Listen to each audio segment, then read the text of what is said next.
पर्वत मुनि ने तुमरुका जी से पूछा था, पूजन से मिलता क्या? क्यों भगवान की पूजन करी जाती है? किस लिए पूजन करते हैं शिव जी की?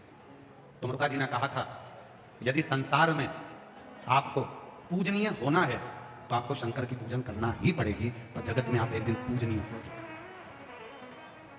पूजन करो पूजनीय होगे, आदर करो तो आदरणीय होगे। कोई शिव भक्त मिले और उस शिव भक्त का आपने आदर करा, सम्मान करा, कोई शंकर की आराधना साधना करने वाला मिले, उसका यदि आपने आदर कर लिया तो आप आदरणीय हो।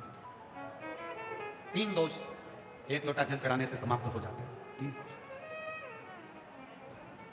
एक लोटा जल चढ़ाने से 3 दोष समाप्त हो जाते हैं। पहला है वास्तु दोष। कितना भी घर में वास्तु दोष हो, सब कुछ बदल कर देख लिया, अब कुछ मत करो, एक लोटा जल शिव जी को चढ़ाना प्रारंभ करो। शंकर भगवान वास्तु के देवता हैं। जल चढ़ाओगे, जल चढ़ाना।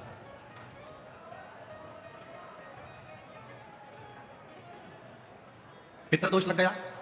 किसी ने कहा कि तुम्हारे घर में पितृदोष है, बहुत कष्ट है, बहुत परेशानियां चल रही हैं, बहुत दुख है, 1 रुपये कमाओ, 1.25 रुपये खर्च हो रहा, घर में कोई ना कोई बीमार पड़ा हुआ है। किसी ने कहा पितृदोष लग गया। पितृदोष लग गया। वास्तु के देव हैं शिव, पितरों के देव हैं शिव।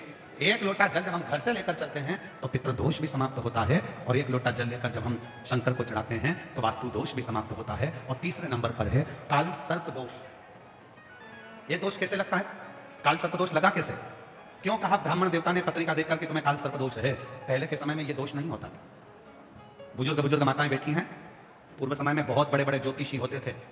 जितनी बुजुर्ग माता बैठी हैं 80 साल 85 साल 70 साल की, उनके भी गांव में, उनके भी पीहर में बहुत बड़े बड़े ज्योतिषी होंगे, और कभी उन्होंने किसी के मुख से नहीं सुना होगा कि काल सर्प दोष होता, कभी नहीं सुना। अभी अभी एक दोष चालू हुआ जिसको कहते हैं काल सर्प दोष। कहां से प्रारंभ हुआ? उसका प्रारंभ का कारण क्या है? उसके प्रारंभ का एक ही कारण है। क्या कारण है?